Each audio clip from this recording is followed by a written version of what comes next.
এবছরে এমন একটা করে দিল মোদী সরকার যে আমাদের কোনো লাইন নেই, আমাদের মরা ছাড়া। এখন আমাদের একটাই পথ, আমাদের মরতে হবে।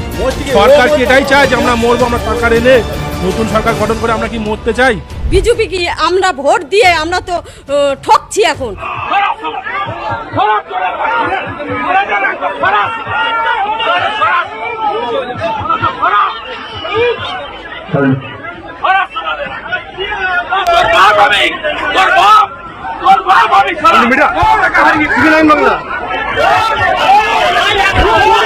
এবছরে এমন একটা করে দিল মোদী সরকার যে আমাদের কোনো লাইন নেই, আমাদের মরা ছাড়া। এখন আমাদের একটাই পথ, আমাদের মরতে হবে। সরকার কি এটাই চায় যে আমরা মরবো? আমরা সরকার এনে নতুন সরকার গঠন করে আমরা কি মরতে চাই?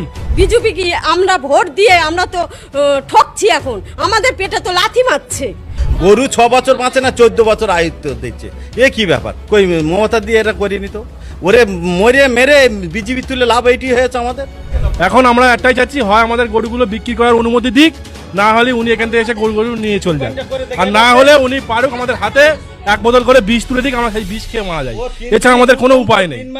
এই যে গরু বা মহিষের ক্ষেত্রে সরকার যে নির্দেশ দিয়েছে, এতে কি সমস্যা হচ্ছে আপনাদের? আমাদের তো লোন নেওয়া আছে, ব্যাংকের পর্চা দেওয়া আছে, আমাদের ভিড়ে বাড়ির পর্চা দেওয়া আছে, তারপরে সুদের টাকা নেওয়া আছে, মোষের লোন নেওয়া আছে, তা এইসব ভুষির দোকানে দেনা আছে, অনেক রকমের বিভিন্ন দেনা আছে।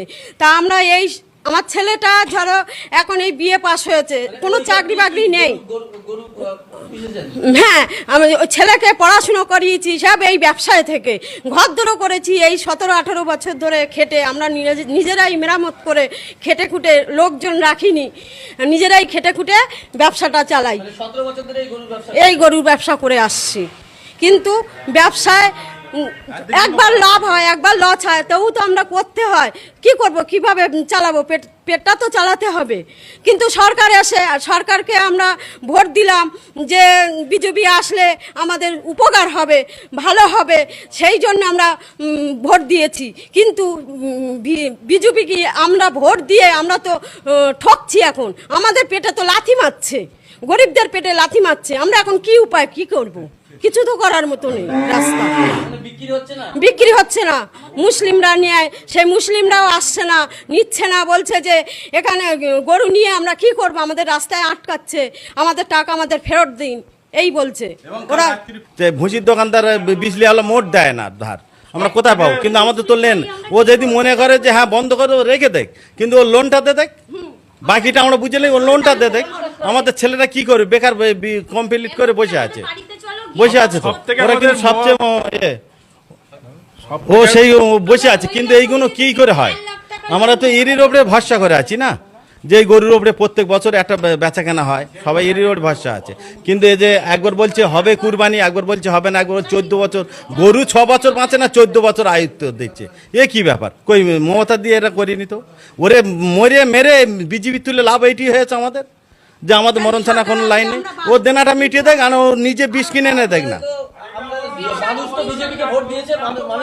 মানুষের উপকার করতে গিয়ে অপকার করে দেশ, ও তো নিজে হবে। এখন কি করবো? হয় ও গরু ফেরিয়ে এনে দেখ, আমাদের টাকা বুঝে দেখ ব্যাংক থেকে, আমরা কি করি? না তো নিজে বিষ কিনে এনে দেখ, ও খাক আর আমাদের খাবো, ও আমরা খাবো আর ও খাবে না বললি হবে না। ও খাক, ও খাবে আগে, তারপর আমরা খাবো। ইঁদুর মারা বিষ ও নিয়ে আসুক।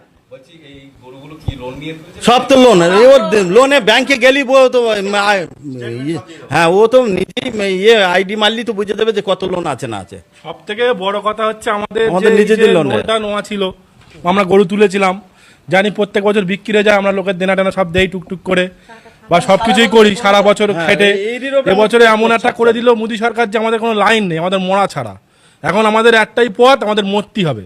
সরকার কি এটাই চায় যে আমরা মরবো? আমরা সরকার এনে নতুন সরকার গঠন করে আমরা কি মরতে চাই? সবাই তো ব্যবসা করতে চাই, কিন্তু ডিসিশনটা কেন টানলো? এটা হলে আমাদের ভালো হবে। 11 লাখ টাকা লোন নেওয়া রয়েছে, ঠিক কুরবানির টাইম হয়েছে, ঠিক সেই সময় এরকম ভাবে একটা চালু করেছে। সবাই ঝামেলা করছে, না বিষ খেতে হবে, না যা করতে হবে, না গরুগুলো গাড়ি বের করে ফের যত টাকা খরচা আছে নেগে নবান্নে ছেড়ে দিয়ে আসতে হবে, যা করতে হবে একটা দেখি। গরু আছে তুমি বলো, এখন তাদের জন সার্টিফিকেট আছে কি? কি করবো? গরু না ঈদ পর্যন্ত দেখবো, বিক্রি যদি না গলাগলি দেবো না বিষ খাবো। আমাদের দৈনিক 300 টাকা 400 টাকা খরচা আছে, বস করে তো খাওয়ানো সম্ভব নয়। মালিক বলে আমি দেনা করে ফেলেছি, কত দেবো, গরু বছর বিক্রি হয়নি। মার্কেটে 35 লক্ষ টাকা তার দেনা রয়েছে। তাহলে এই পরিস্থিতিতে এই মানুষগুলোর জীবনের দায় কে নেবে? এই মুহূর্তে আমরা দাঁড়িয়ে আছি দক্ষিণ 24 পরগনার মগরাহাট বোম্বের মোড়ে। এই যে জায়গা রয়েছে খাটাল কেশবপুর বারুইপুর থানার অন্তর্গত কেশবপুর। দাদা, এই একটা করে গরু আপনি কত টাকায় বিক্রি করেন? গরু 2 লাখ টাকা, 2.5 লাখ টাকা, 3 লাখ টাকা। তো এই একটা করে গরু আপনি যখন কিনেছিলেন কত টাকা দিয়ে কিনেছিলেন? 1 লাখ টাকা, 1.5 লাখ টাকা, কোনো ভালো গরু 2 লাখ টাকা অব্দি কিনেছি। তাহলে আপনার এখানে খাটালে কতগুলো গরু রয়েছে এখন? 40টা গরু আছে। তাহলে এত টাকা আপনি কোথা থেকে পেলেন? সুদ করে নিয়েছি, লোন নিয়েছি, বন্ধন থেকে ব্যাংক লোন করে নিয়েছি। তাহলে বর্তমানে যা পরিস্থিতি তাদের গরু তো বিক্রি হচ্ছে না, তাহলে আপনি কি করবেন এই মুহূর্তে? কি করবো, গরু না ঈদ পর্যন্ত দেখবো, বিক্রি যদি না হয় গোলাগাড়ি দেবো না, বিষ খাবো, কি করবো? এছাড়া আমার কোনো গতি নেই। তাহলে আপনার দেনা কত আছে? আমার থেকে এখন প্রায় দেনা আছে, আমার 70-80 লাখ টাকা দেনা আছে।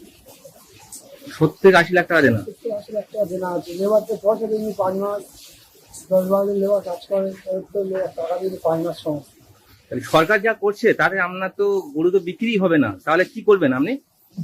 বিষ খাওয়া ছাড়া গোলাগাড়ি দেওয়া কোনো গতি নেই আমার। তো বিষ খেলে আপনার তো জীবনটা চলে যাবে, কিন্তু আপনি এই যে যারা কাজ করছেন তাদের টাকা শোধ করবেন কিভাবে? আর যাদের কাছে ঋণ নিয়েছেন আপনি, তো আপনার তো তাহলে বাড়ির ফ্যামিলি যারা তাকে তো ধরবে, কি করবেন তাহলে? যদি আমাদের সরকার এবছরটা যদি আমরা যদি ছাড় দেয়। দর্শক, আমি আরো একটি গরু খাটাল দেখাবো। আপনারা দেখতে পাচ্ছেন যে খাটাল, এখানে প্রচুর মোষ এবং গরু রয়েছে। আমরা এই খাটালের মালিকের সঙ্গে কথা বলবো। এই যে জায়গা রয়েছে খাটাল কেশবপুর বারুইপুর থানার অন্তর্গত কেশবপুর। আমরা সরাসরি কথা বলবো এই যে খাটালের মালিক তার সঙ্গে। এখানে কতগুলো লোক কাজ করে? 10 জন লোক। 10 জন লোক কাজ করে। তাদের মাইনে কত দিতে হয় প্রতি মাসে? মাসে 15-16 হাজার টাকা মাইনে দিতে হয়, খাওয়া দাওয়া দিতে সব দিতে হয়। এবছরে কি মানে একবারও একটাও গরু বিক্রি হয়েছে? গরু 2-4টা যা বিক্রি হয় তারা তো বাইরে দিয়ে নিয়ে যায়নি। আর বাইরে নিয়ে তারা পথে ঘাটে দেবো কি করে, দেখে তাদের বিপদে পড়বো, দিইনি আমরা। নিয়ে আছে দিইনি, বাবা যা আছে থাকে এক জায়গায়। একটা মানুষের জীবন গেলে কি